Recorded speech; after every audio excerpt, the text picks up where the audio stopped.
Islam was the first religion in the world جس نے سب سے پہلے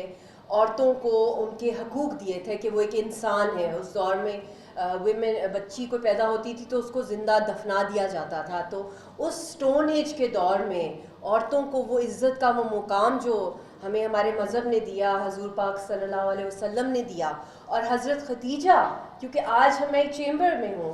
بزنس ویمن ہیں یہاں پہ, بہت انٹرپرائزنگ بیٹھی ہوئی ہیں, تو you are following the steps of Hazrat Khadija جو وہ لیڈنگ بزنس وومن تھیں اس دور کی, اور ان کی 15 سال وہ بڑی تھیں حضور پاک صلی اللہ علیہ وسلم سے. And the way she proposed, انہوں نے خود پرپوزل, شادی کی جو خواہش تھی وہ انہوں نے خود پیش کی, جو آج کے دور میں بھی اگر کوئی ایک عورت جو کسی آدمی سے 15 سال بھی بڑی ہوگی تو وہ لوگ کہیں گے یہ کیا بچے کے ساتھ اس نے اس کو پرپوز, مطلب یہ ٹیبوز, اس طرح کی تھنکنگ ہے آج کل کے بھی معاشرے میں, جو سو کالڈ ایک سویلائزڈ اور ایک وڈی کال ملینیل ایرا ہے اور اتنی ایجوکیشن ہے, مگر وہ جو ٹیبو چیزیں جو ہمارے اندر چل پڑی ہیں, اور میں سمجھتی ہوں کہ اس کے اندر ایک جو ستی کا بھی کانسیپٹ رہا سب کانٹیننٹ کے اندر, انڈیا کے اندر بھی, اس سے وہ بھی نکل رہے ہیں, مگر اس کا بھی ایک انفلوئنس آیا ہے مسلمانوں کے اوپر انڈائریکٹلی. مگر میں یہ سمجھتی ہوں کہ ہر مذہب قابل عزت ہے, چاہے وہ کرسچینٹی ہے, ہندوازم ہے, جوڈازم ہے, جو بھی ہیں, عورتوں کی وقار کی بات کی جاتی ہے, مگر سب سے پہلے جو پراپرٹی کے رائٹس بھی جو دیے گئے وہ اسلام نے دیے عورتوں کو, اور اس کے ساتھ the right to choose who to میری,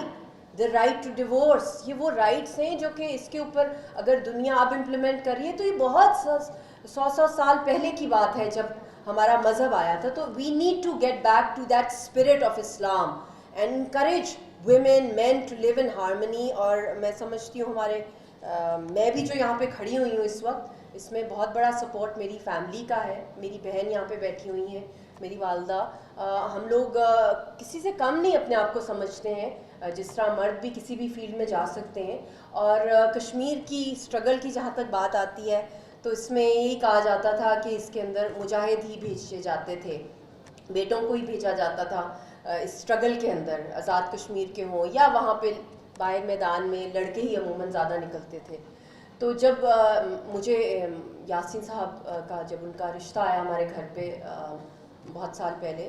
2006-7 کی بات ہے, جب پیس پروسیس چل رہا تھا جنرل مشرف کا اس دور میں, تو I was a young student, میں او لیولس کر رہی تھی یا اے لیولس میں تھی اس زمانے میں.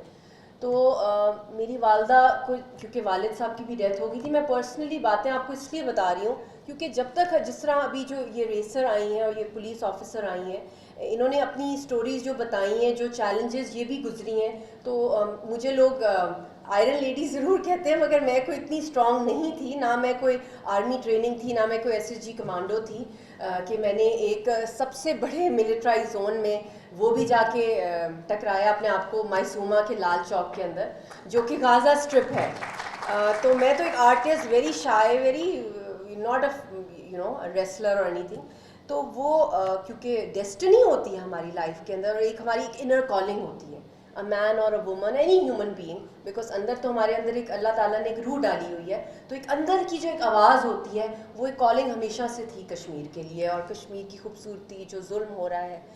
تو میری والدہ نے مجھے کہا کہ یہ پروپوزل آیا ہے, بٹ یہ بہت مشکل کام ہے, ان ہیروز کو, حریت رہنماؤں کو ہم دور سے آئیڈلائز, سب سارا پاکستانی قوم کرتی ہے, مگر اس آگ کے اندر کیسے تم رہ سکو گی اگر تمہیں پسند بھی ہے, اتنے بڑے ہیرو ہیں تو, اور تم ابھی بہت چھوٹی ہو, تو are you that strong enough. تو پھر کچھ عرصہ لگا, 3-4 سال انہوں نے ویٹ کیا, پھر ان کے والد صاحب گئے حج پہ, اور خانہ کعبہ انہوں نے دعا کی وہاں پہ کہ میری امانت پاکستان میں ہے. تو پھر انہوں نے میری والدہ کو فون کیا اور یہی کہا, تو پھر انہوں نے کہا کہ یہ تو بہت بڑی بات ہے کہ ان کی امانت یہاں پہ پڑی ہوئی ہے, تو یہ تو اس کے اندر میں نو نہیں کہہ سکتی ہوں. تو پھر بہت سے لوگوں نے ان کو کہا کہ جی لوگ تو بیٹوں کو بھیجتے ہیں, تو انہوں نے کہا نہیں, میں اپنی بیٹی قربان کرتی ہوں, اور یہ ایک اور ہی منفرد طریقے سے میری بیٹی جب وہاں جائے گی تو وہ پاکستانیوں کی آواز بھی لے کے جائے گی اور کشمیریوں کا پیغام بھی.